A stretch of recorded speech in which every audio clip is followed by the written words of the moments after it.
Fala pessoal, como é que vocês estão? Hoje a gente vai falar de um assunto muito importante não só para os negócios, mas para a nossa vida como um todo, de uma maneira geral. A convidada de hoje é a Thelma Krug, vice-presidente do IPCC. Thelma, muito obrigado pela tua participação aqui com a gente. E, primeiramente, como de costume, quem é a Thelma? A gente gosta de saber quem é que está conversando com a gente, por que está atuando com mudanças climáticas. Por favor, Thelma.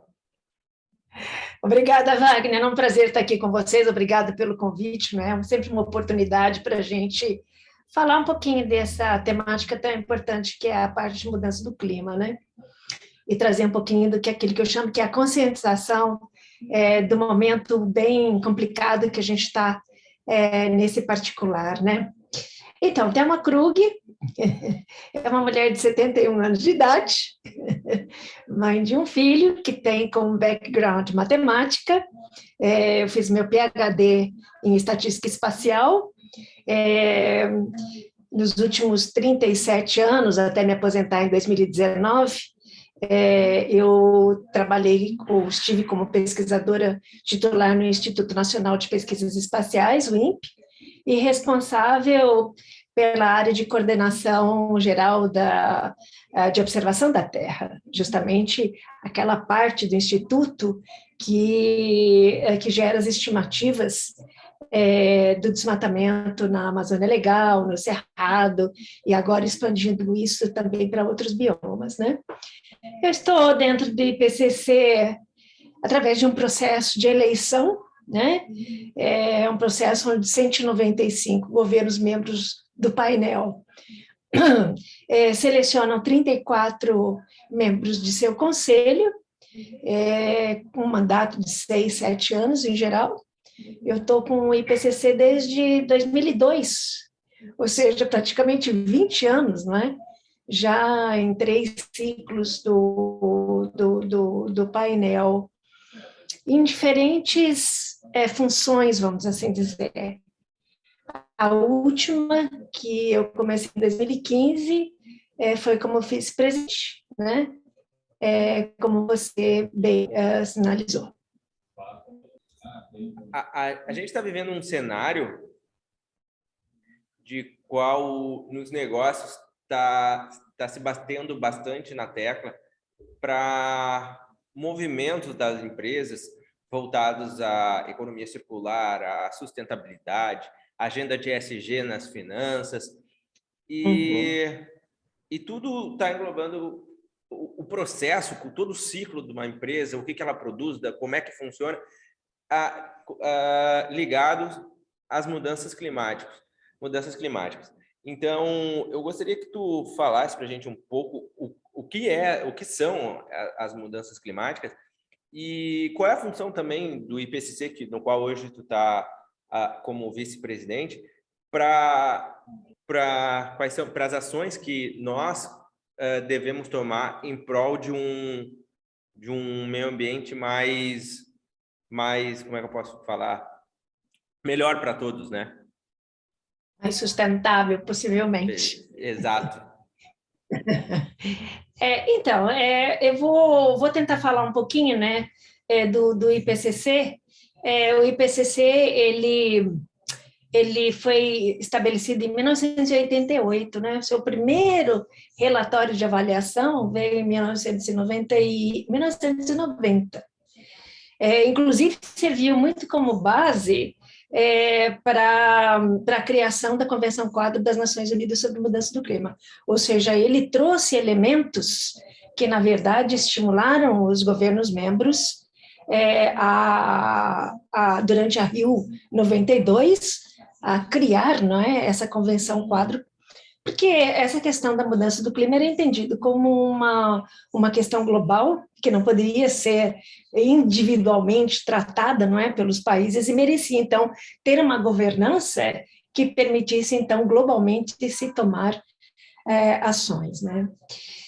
O IPCC, ele não faz pesquisa per se, ele, na verdade, ele faz uma avaliação uma avaliação bem profunda, bem completa, transparente, não é? Da literatura científica, das publicações científicas que estão disponíveis no mundo inteiro sobre a determinada temática que ele está abordando. Por que eu falo determinada temática? Porque o IPCC está organizado já faz algum tempo em 3 grupos de trabalho. Um grupo trata da base física da mudança do clima, que normalmente falam onde é que nós estamos através de observações de diferentes fontes independentes, né?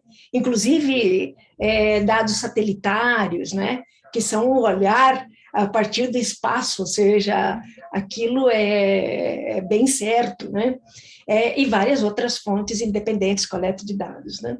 E também faz, através de modelos climáticos que estão se tornando cada vez mais robustos, projeções de como é que o futuro pode evoluir em termos de aquecimento sob diferentes cenários socioeconômicos, a questão da tecnologia que vai estar disponível. Então, ele trabalha debaixo de cenários de como o futuro pode evoluir, ou a humanidade pode evoluir, e a partir daí ele tem cenários distintos ou trajetórias de emissões distintas para cada um desses cenários, e que permite, então, a gente saber quais são os impactos da mudança do clima sobre diferentes níveis de aquecimento. Aí, esse é o trabalho de um outro grupo de trabalho, o grupo 2, que trabalha com a parte de impactos, adaptação e vulnerabilidade, que, na verdade, fornece essa avaliação da literatura sobre o que existe sobre a questão de adaptação, a necessidade dela, as barreiras que se encontra, enfim. E o terceiro grupo, que é um grupo que recém lançou um relatório faz basicamente 10 dias, né, que trabalha no espaço de soluções, eu diria, que é o que pode ser feito para que a gente reduza as fontes de emissões ou melhore a nossa capacidade de sumidouros de gases de efeito estufa, como é o caso, por exemplo, de reflorestamentos, florestamentos e etc. Então, o IPCC, ele trabalha nessa avaliação. Por exemplo, esse relatório que saiu agora, houve uma avaliação de 14 mil publicações científicas. Para o do grupo 2, que saiu no começo de março deste ano, né? Foram 34 mil publicações científicas avaliadas, né? Não é um cut and glue. O IPCC trabalha dentro de você ter uma linguagem que permita você avaliar a evidência daquele resultado, né? E também a concordância entre as diversas publicações que são avaliadas. Então, você pode ter uma concordância alta, baixa, média, e isso, na verdade, dá uma sinalização muito clara para os formuladores de políticas, ou os governos, de uma maneira geral, que são os maiores usuários, né, dos relatórios do IPCC, uma ideia da confiança que existe sobre um determinado resultado que o relatório fornece, né? Perfeito. A gente vem caminhando, eu digo que eu sou uma pessoa que eu tenho essa predisposição à sustentabilidade, eu me tornei empreendedor pelo fato de não me encaixar no modelo de negócio tradicional, e aí resolvi empreender e afins. Eu vejo que alguns pontos a gente fala muito em diminuir impacto. E eu penso que a gente teria, na verdade, que não diminuir, melhorar. Pelo fato, aí eu vou te dar a minha opinião e gostaria de ouvir a tua, por óbvio, que quando eu falo apenas, essa empresa X, a gente está trabalhando para diminuir o impacto. Só que diretamente o core dessa empresa, o máximo que ele vai conseguir é diminuir o impacto, porque se ele quer melhorar, ele vai ter que pivotar totalmente o negócio dele. É a mesma coisa que eu ir no médico, isso na minha visão, e o médico fala, cara, olha só, tu tá com câncer terminal, mas se tu tomar esses remédios, em vez de 6 meses, tu vai morrer em 2 anos. Mas tu vai morrer desse câncer aqui. Então, eu quero saber se esse fato assim de diminuir, o que a gente deveria fazer de fato para melhorar as empresas. Será que de fato as empresas vão ter que pivotar e mudar o core delas, algumas, óbvio, para que a gente consiga ter um meio ambiente sustentável? Então, vamos lá, Wagner. Bom, acho que essa resposta que eu vou te dar, ela vem em partes, né? O que nós estamos mirando? Eu acho que o foco do nosso olhar para o aquecimento global, ele está pautado no Acordo de Paris, tá? Que foi firmado em 2015. Nesse Acordo de Paris, um dos objetivos que ele fala é manter o aumento da temperatura média global bem abaixo de 2 graus Celsius acima dos níveis pré-industriais, enquanto persegue chegar no 1,5 graus Celsius, né? E coloca que isso deveria reduzir significativamente os riscos de impactos da mudança do clima em todos os setores. Você está falando de indústria, você está falando da parte de ecossistemas, você está falando da parte de uso da terra, enfim, reduzir os riscos enfim, total, né? Bom, se nós estamos, então, olhando para esse cenário de reduzir significativamente, não é? O aquecimento, que está dentro de uma escalada, o que distingue o aquecimento global do que aconteceu no passado, né? Tem muitos geólogos que falam, não, mas isso já aconteceu em outras eras, tivemos aquecimentos até maiores do que a gente tem hoje, e o IPCC reconhece isso, né? Porque ele tem acesso a alguns dados paleoclimáticos, e, de fato, existiram essas eras, né? Onde você teve um aquecimento muito maior do que isso, e eras também de resfriamento. O que nós estamos vivenciando hoje é a velocidade das mudanças, né? O que diferencia, deixa eu desligar isso aqui. O que diferencia, né, as mudanças que nós estamos vendo hoje no sistema climático, ou seja, está havendo mudanças na atmosfera, um aumento da concentração de gás de efeito estufa, você está tendo mudanças no oceano, o oceano está esquentando, né? Você tem a acidificação do oceano, a deoxigenação dos oceanos, né? Você tem uma criosfera, nessa parte coberta de gelo que está derretendo, você está perdendo massa, área de gelo no Ártico. Então, você tem uma série de coisas que estão acontecendo numa velocidade que, se você olhar, então, lá atrás, quando o aquecimento já aconteceu, isso levava milhões de anos. E nós estamos falando aqui de dezenas de anos. Ou seja, essas mudanças estão acontecendo desde 1950, numa velocidade muito, muito, muito maior. Então, tem muita coisa que você não tem precedentes na história humana. Tá? Por exemplo, as emissões, a concentração de CO2 na atmosfera em 2019 foi a mais alta em 2 milhões de anos. Então, você tem várias coisas que você faz uma comparação e não encontra, ou encontra muitas mudanças que não têm precedentes na história, né? Ou nos registros. Tá? Bom, então, se nós estivermos olhando dentro dessa questão, nós estamos, então, hoje com 1,1 graus Celsius de aquecimento. Claro, tem uma determinada variação, e aí, às vezes, as pessoas falam, né? Nossa, mas isso é pouco, né? 1 grau, o que é 1 grau? O problema desse 1 grau, primeiro, ele não se distribui de forma uniforme entre a biosfera terrestre e o oceano. Então, o oceano é bem menos quente, né? Tem um menor aquecimento do que a biosfera terrestre. A biosfera está hoje com quase 1,6 graus Celsius de aquecimento e o oceano com 0,88. Esse então, esse primeiro aspecto, né? Bom, o segundo aspecto, então, é que com essas mudanças todas que nós estamos vendo, nós achamos que, então, esse 1,5 deverá chegar logo.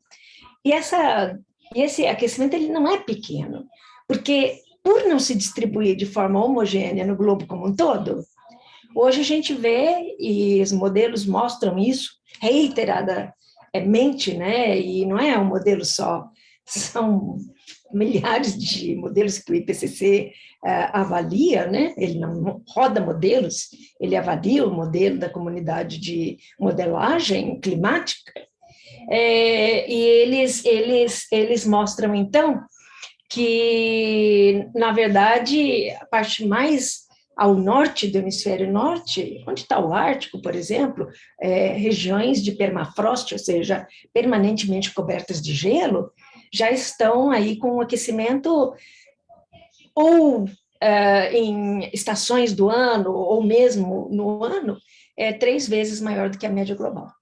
E por isso que você está vendo esse derretimento enorme, né? Essa preocupação que existe com o Ártico, com o derretimento do permafrost, né? Que traz preocupações enormes para os cientistas. O derretimento da massa de gelo no Ártico e também do permafrost, ele está contribuindo para você ter uma maior velocidade no aumento do nível do mar. Antes a gente falava que era mais a questão da expansão térmica, né, das águas, que fazia, então, com que o oceano elevasse. Hoje, você tem contribuições diversas, que fizeram que na última década você tivesse aí uma mudança nessa taxa de elevação do nível do mar, quase que o dobro do que você teve na década anterior. Então, são coisas, assim, bastante preocupantes, né? Então, vamos lá.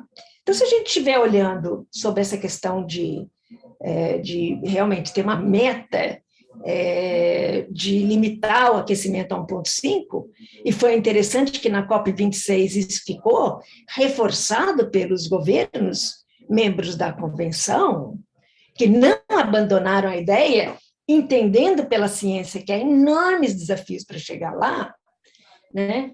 Então, o IPCC ele é muito claro, sabe, Wagner? Ele fala que, na verdade, terá que haver transformações em todas as áreas da sociedade.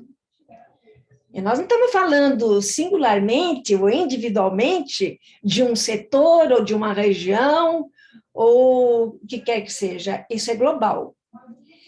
E como é que isso se caracteriza como algo global e como é que isso tem um impacto direto nos processos industriais, na indústria como um todo, nos business, né? O fato de que todas as trajetórias projetadas de emissões que o IPCC avaliou na literatura levam a que, para limitar a 1,5, você terá que ter um pico de emissões em 2025, ou seja, o máximo que você vai poder emitir em 2025 globalmente, e aí com 43% de redução até 2030 das emissões de CO2, 34% de redução de emissões de metano até 2030 também, e depois chegando em 2050 para 1,5, zerando as emissões líquidas de CO2. Bom, então vamos lá.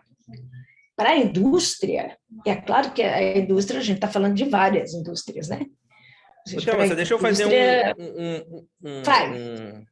uma questão.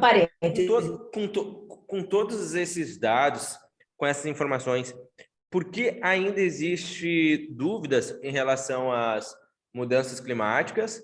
Por que existe essa resistência de países em não quererem aderir? Onde é que eles estão se apoiando para justificar a falta de energia, de empolgação ou de mudança? Olha, quer dizer, na verdade, eu acho que a aderência, né? A aderência a você querer combater a mudança do clima, ela é grande. Das Nações Unidas sobre Mudança do Clima. E as decisões nesse fórum político, elas também são por consenso, né? O IPCC ele é um fórum científico, onde também as conclusões principais são acatadas pelos governos por consenso, né? São aprovadas pelos governos por consenso. Então, eu não diria que não existe aderência existe. O que tem sido falho, e tem várias falhas nesse processo, eu acho que a primeira é você internalizar todo esse conhecimento científico dentro de políticas públicas, dentro de ações que permitiriam você já estar contribuindo para uma redução enorme de emissões, que já deveriam ter começado ontem, né? E tem que ser profundas se a gente quiser chegar no 1,5. O que implica não chegar no 1,5? Implica muita coisa. Ou seja, a ciência ela é muito clara de dizer que cada incremento que você tem de aquecimento, ele te leva a maiores impactos, né? Ou seja, esses impactos que a gente está falando são impactos devido a altas temperaturas, ondas de calor, extremos de calor, fortes chuvas, ou seja, inundações secas, ciclones tropicais. Tudo isso, né, Wagner, a gente viu ou está a ver com uma frequência e uma intensidade maior, ou seja, se nós olharmos as estatísticas da ocorrência desses eventos, que sempre houve, né, e que é natural do clima, hoje você já tem uma digital humana para o aumento da frequência e da intensidade desses eventos, no mundo todo, do mundo todo. Né? Conforme você vai incrementando o aquecimento, você vai piorando essa situação. Ou seja, você vai tendo mais extremos, e aí esses extremos podem acarretar, inclusive, uma questão de você reduzir a sua produtividade agrícola, ter uma questão de disponibilidade de água, a qualidade da água, a saúde humana, enfim, você tem aí inúmeros fenômenos relacionados a isso. É interessante que para a Amazônia, o relatório do grupo 2, que trabalha com essa parte de impactos, ele fala que a Amazônia, projeta, né? Que a Amazônia no século XXI será muito afetada pelo que eles chamam de queimadas meteorológicas. E o que seriam essas queimadas meteorológicas? São queimadas que, na verdade, estão compondo os riscos de secas, ressecas prolongadas, juntamente com dias muito quentes. Ou seja, além da seca, você tem dias muito quentes, e aí você tem o que é chamado de queimadas meteorológicas, e o relatório indica que a Amazônia, no século XXI, será uma das regiões mais afetadas, né, por essas queimadas meteorológicas. Né?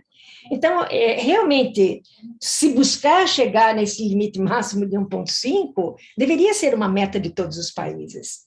Aí, como eu falei para você, é difícil internalizar, porque nada vem de graça, né? Ou seja, se fosse só política pública, tudo bem, mas não, você tem outras barreiras na implementação de ações de mitigação e de adaptação também, barreiras que podem ser tecnológicas, né? Você não tem uma tecnologia que permite você fazer uma mudança. Na indústria, isso pode ser bem viável, bem o caso. Ele não tem uma tecnologia alternativa para o seu processo. Ele também pode, na verdade, não ter... É tão caro fazer essa transformação na indústria, que ele não consegue fazer, certo? Então, você tem aí algumas barreiras que seriam ou institucionais, porque você não tem políticas públicas que motivem, estimulem a transformação que é necessária, você pode não ter dinheiro, financiamento, você pode não ter a capacidade no seu território de implementar aquilo, no caso de algumas medidas de mitigação na biosfera terrestre, por exemplo, tecnológicas, socioculturais, né? O Japão sofre muito essa barreira sociocultural com a questão de implementação de nucleares. Ele quer, ele pode, mas ele tem uma grande barreira sociocultural, né? Que na verdade, segura ele de poder fazer a implementação de algumas de algumas medidas para reduzir emissões. O segundo ponto que eu vejo, então, é esse ponto de não ter recurso suficiente para fazer essa transformação de uma forma rápida e profunda. Então, se nós pensarmos e olharmos, a Convenção do Clima, ela justamente estabelece ou tem essa preocupação de um olhar de que os países desenvolvidos deveriam apoiar, através de cooperação internacional, os países em desenvolvimento. Não é só financiamento, é transferência de tecnologia, é capacitação. Então, é um pacote, né? Falando sobre dinheiro, esses governos, os governos de países desenvolvidos, eles se comprometeram a colocar 100 bilhões anuais de dólares, né, para apoiar os países em desenvolvimento a acelerar a implementação de algumas medidas para reduzir emissões. Isso não aconteceu, ou seja, não nessa plenitude.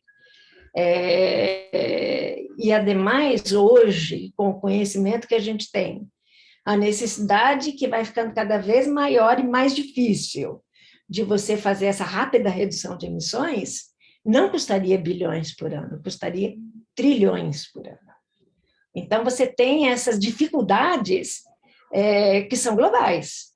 Se você olhar as contribuições nacionalmente determinadas que os países colocaram no Acordo de Paris, indicando seus esforços de reduzir emissões, ou até mesmo adaptar, numa escala que eles colocam menor nesses relatórios, você vê que parte dela é não condicionada e parte dela é condicionada. Ou seja, se eu não tiver um apoio de fora, tecnologia, capacitação ou financiamento, eu não consigo fazer essas mudanças ou essas transformações em diferentes setores. Pode ser energia, pode ser na indústria, pode ser na questão do uso da terra, na agricultura, pode ser nas cidades, pode ser, enfim. Você tem um conjunto aí de setores que precisariam todos estar dentro de um processo de transformação. Perfeito.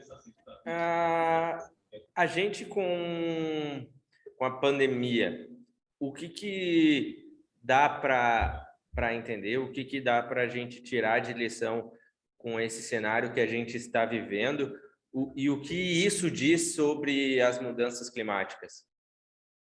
Então, as lições que a gente depreende da Covid-19 são várias. Primeiro, é que você pode realmente começar a fazer essa transformação que é necessária. Nós fizemos.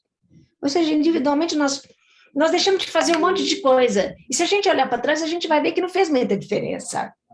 Né? Ou seja, a gente mudou muito a forma como a gente vivenciou esse período, né? Grandes mudanças mesmo. E por que não internalizar isso? Eu acho que, principalmente individualmente falando, essa questão do consumo, né?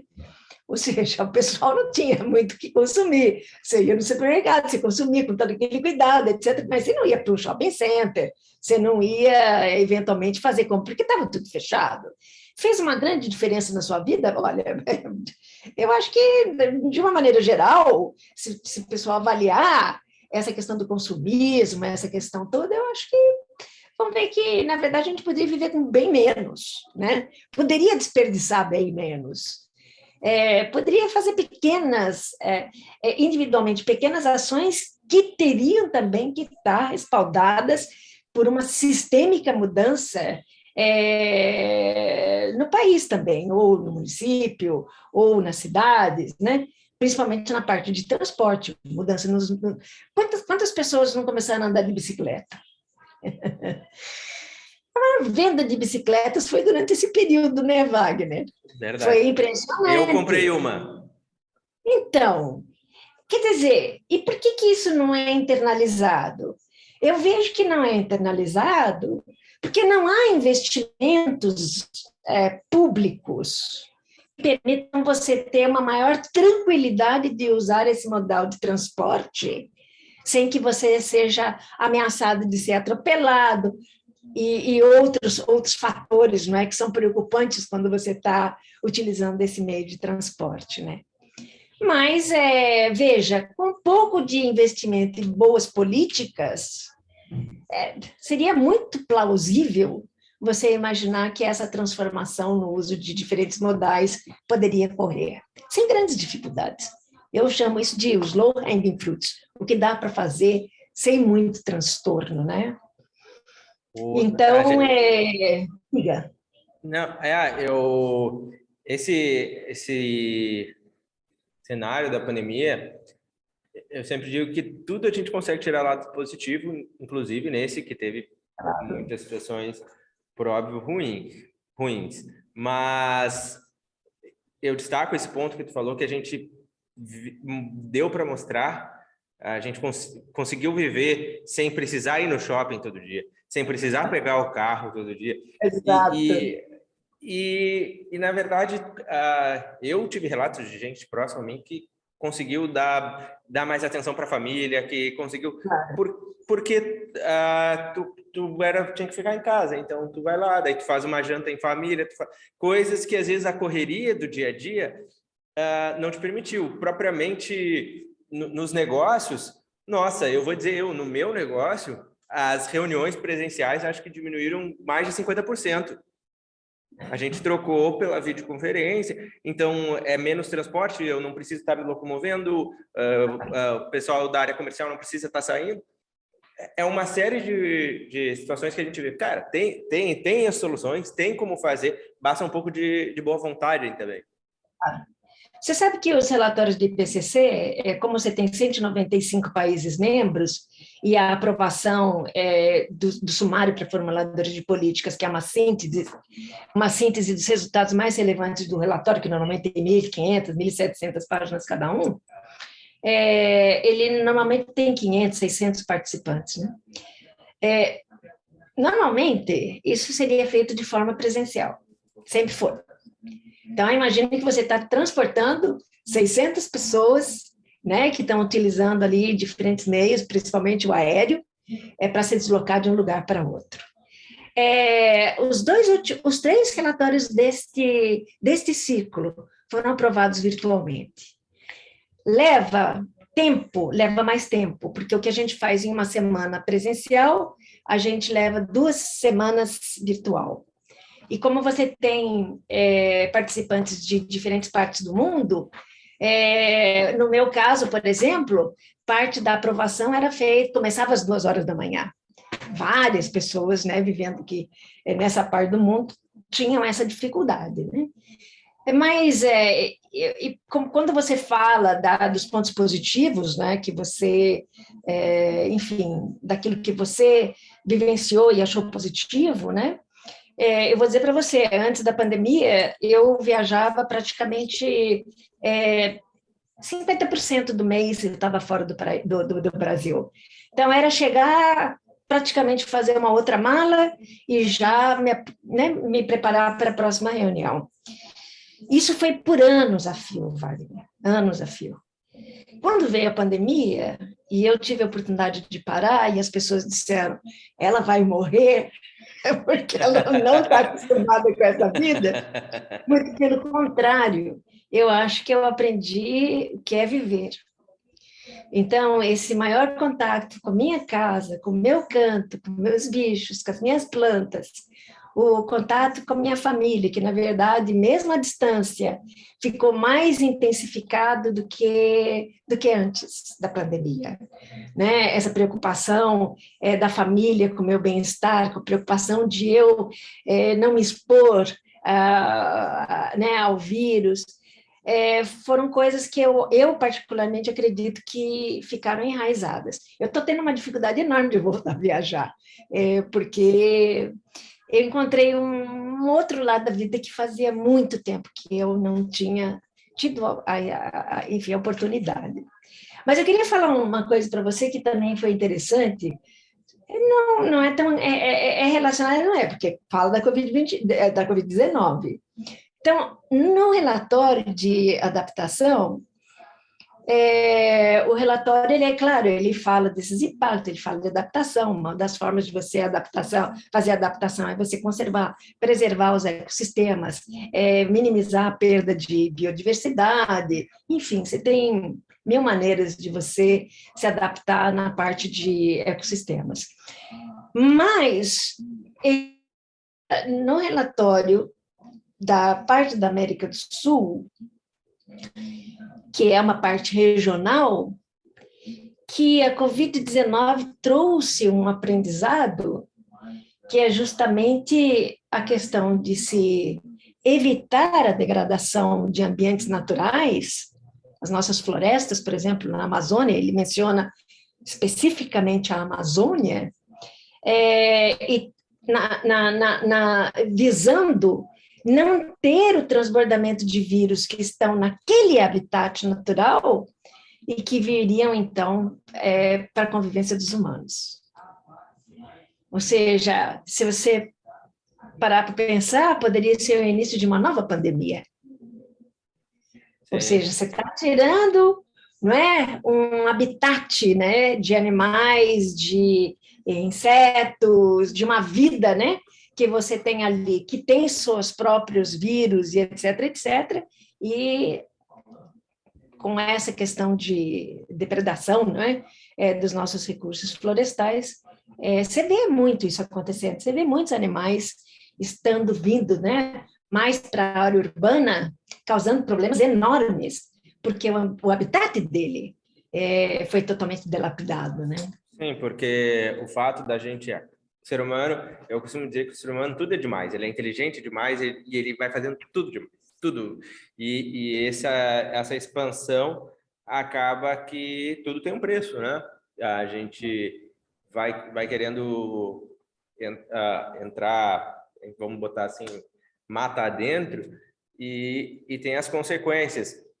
Até num dos podcasts eu falei com o Fabrício. O Fabrício é um professor numa faculdade na Nova Zelândia ligada à sustentabilidade, e ele fala, né, a relação também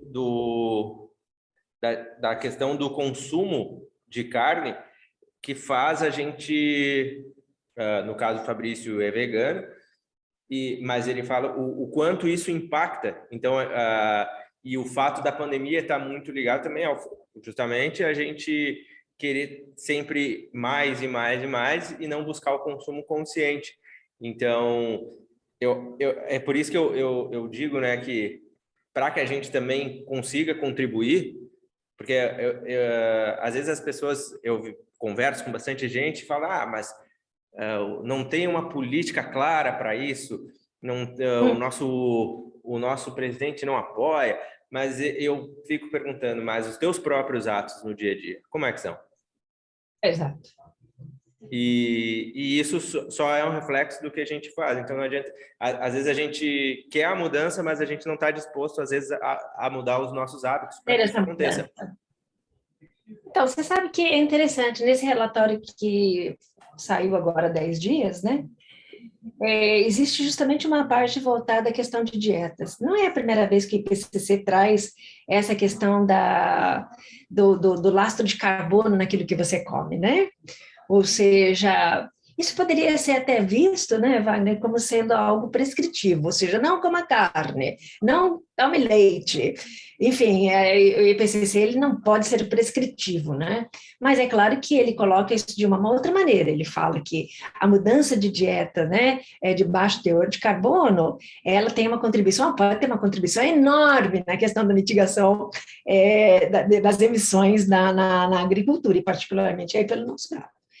E foi interessante porque, claro que os grandes países produtores de carne, como o Brasil, a Nova Zelândia, o Uruguai, né, entendem que qualquer restrição nesse sentido poderia impactar enormemente a sua economia. A exportação de carne pelo Brasil é enorme, o Uruguai é enorme, se nós estivermos falando aqui da nossa América do Sul, né. Nesse relatório foi interessante, foi até um dos temas que eu ajudei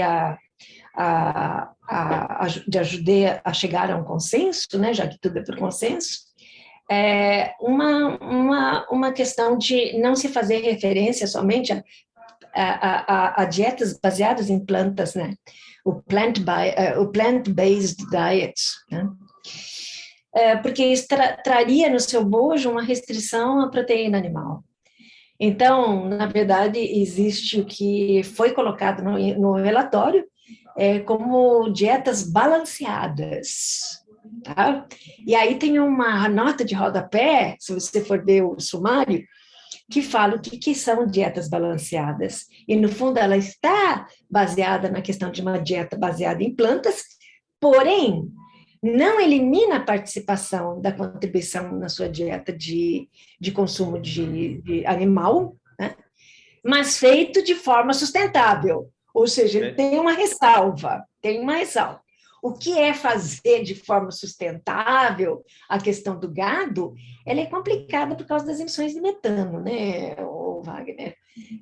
Claro que você pode modificar, tem muita coisa sendo pesquisada para você minimizar ou eliminar a contribuição do gado para o metano, né, através da fermentação entérica.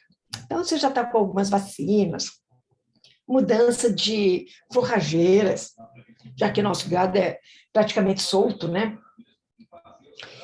Mas isso ainda não tem, assim, uma viabilidade econômica, ou mesmo para ser implementado em larga escala, né? Com sustentabilidade que eu vejo, diga.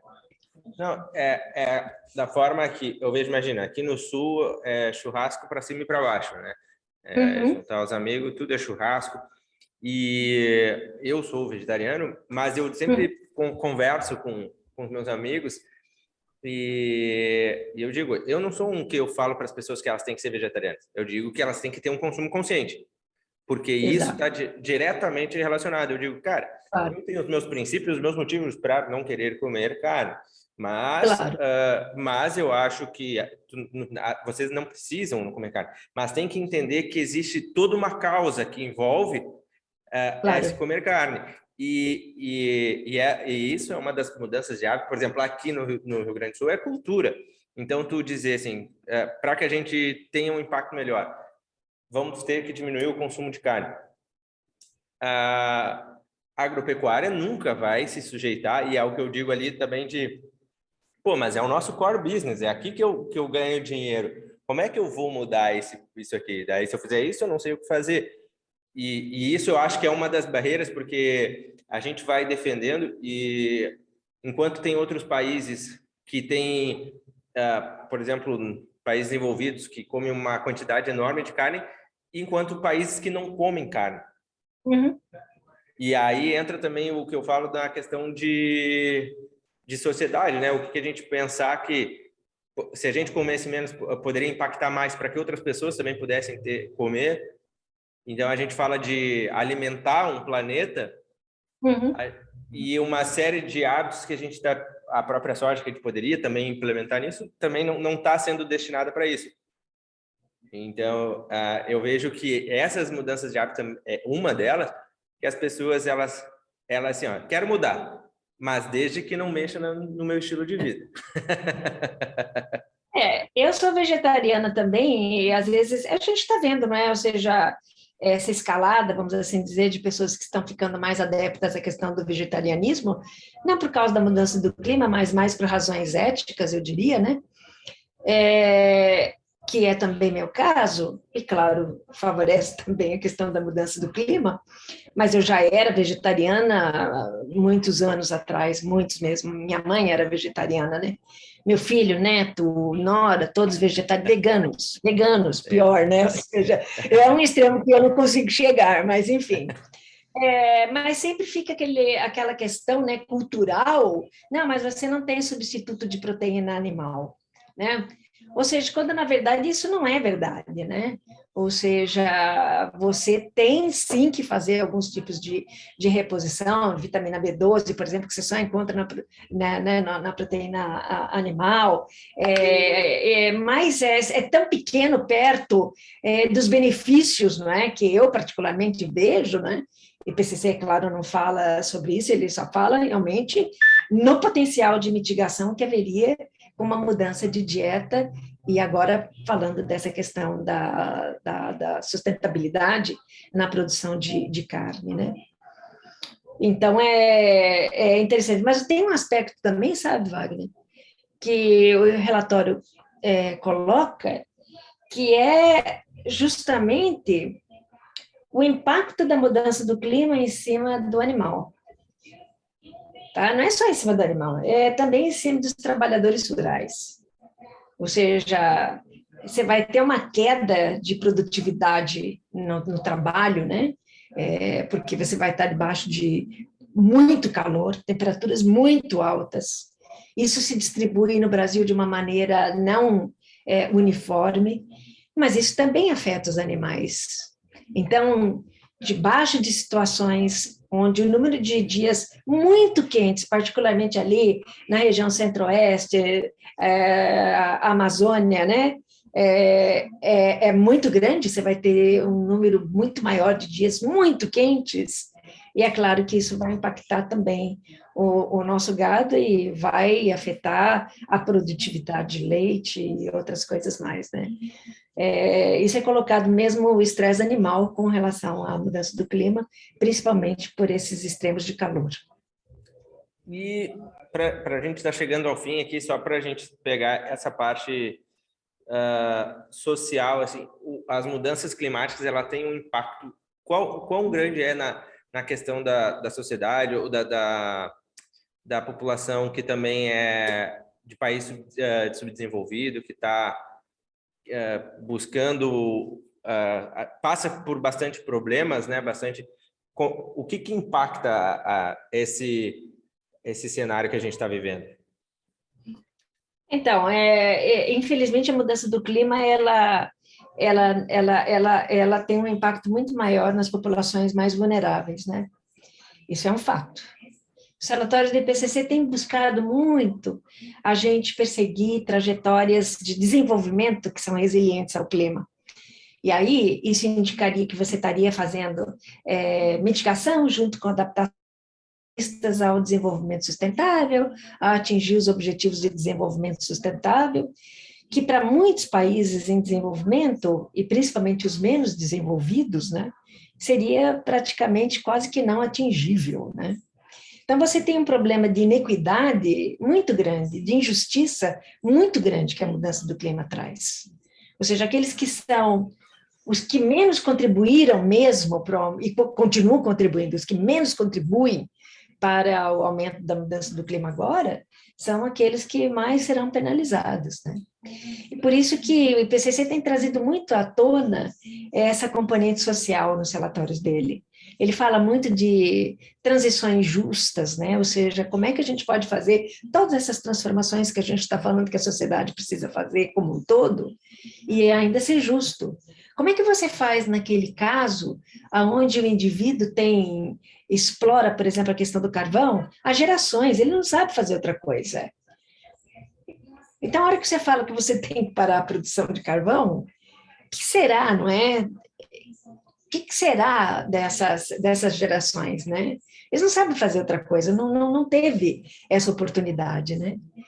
Então, essa questão de transição justa, equidade, redução de desigualdade, erradicação de pobreza, tudo está dentro de um relatório que visa praticamente fortalecer essa questão da importância da cooperação internacional, que seria trazer mesmo, se a questão é global, e se os países em desenvolvimento são em maior número, são os que, por exemplo, teriam menos dificuldade, já explico por quê, de fazer modificações na área de energia, que é o maior de uso de combustíveis fósseis, por exemplo, que é o maior vetor de emissões, né?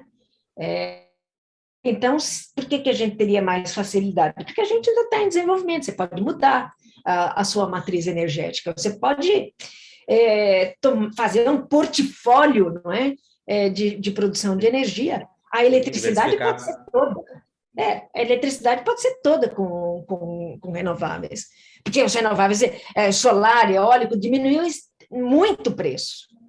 Hoje ele já está muito mais acessível. Você tem dificuldades? Tem. Alguns problemas a serem resolvidos? Tem, claro. Terá para Mas também qualquer nunca coisa. houve tanto incentivo quanto está tendo agora também. Exatamente. Então, essas coisas, elas também ajudam essa camada mais vulnerável, menos abastada, porque todas essas questões de queima de combustível fóssil, a forma de transporte e tudo mais, traz consequências para a saúde, traz consequências para o bem-estar, né, de uma forma geral, que o relatório bate muito nisso, né? Então, a gente vê que pode haver progresso? Pode haver progresso. Esse progresso está acontecendo? Está acontecendo em doses homeopáticas. Vai resolver em doses homeopáticas? Não vai resolver. E se nós chegarmos na mesma trajetória que nós estamos caminhando hoje, em termos de emissão, entendendo que você vai ter um aumento populacional, entendendo que isso vai demandar mais energia, mais comida, mais transporte, mais tudo, você vê que nós realmente teremos que parar para refletir e ver o que a gente quer deixar para as gerações futuras. Hoje está difícil. Verdade. Thelma, te agradecer muito por esse bate-papo, por essa conversa, pela disponibilidade do tempo. Foi enriquecedor, sem palavras para descrever o que a gente conversou. E quero que tu fique à vontade de dizer se teve algum tema que eu não abordei ou como as pessoas também podem te encontrar. As pessoas podem me encontrar. Eu trabalho só aqui mesmo no meu home office, né? Então, tenho o meu e-mail, que é krugtelma@gmail, que é o meu sobrenome e o meu nome, né? Em sequência, não tem ponto. E dizer, então, que estou à disposição. É sempre um prazer, né?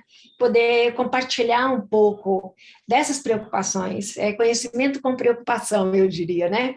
Mas também com uma certa dose de otimismo, porque se não existisse esse otimismo, eu acho que a gente perderia a vontade de viver. Então, eu sempre sou um pouco cautelosa, né? Porque a pessoa, você é muito otimista com relação ao mundo, mas a gente acha que tem que ser, né? Então, basicamente nesse sentido. Então, é isso, eu acho que o seu foco de indústria, né, é um foco importante, a indústria é responsável por 24% das emissões globais, globalmente falando, né? E tem uma questão interessante que o relatório coloca. Para o setor indústria, será muito difícil ele chegar nas emissões zero de CO2. Ele coloca isso como quase que não vai dar. Então, a indústria vai ter que procurar alternativas que compensem essas emissões residuais através de incentivos para ações que retirem o CO2 da atmosfera. Porque ele não conseguir zerar, ele teria que compensar. Crédito de carbono.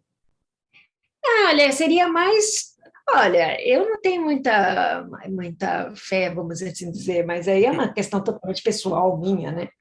Eu acho que o mercado de carbono tem que ser muito bem regulado para não ser falho, né? Tem que ter uma contabilidade muito correta, tem que, enfim, dá muito trabalho para ser bom, né? Mas o que eu digo, então, é que essa parte de reflorestamentos em larga escala, que será tão mais em larga escala, quanto maior seja o CO2 residual que a indústria não conseguiu zerar, né? E que seriam aí, vamos assim dizer, ações temporárias, ações que vão ajudar a indústria a poder se organizar melhor, ou até encontrar tecnologias que possa permitir a transformação que ela precisa passar. Perfeito. Thelma, muitíssimo obrigado pelo teu tempo. Obrigada, viu, Wagner? Boa sorte para você, viu? Muito obrigado.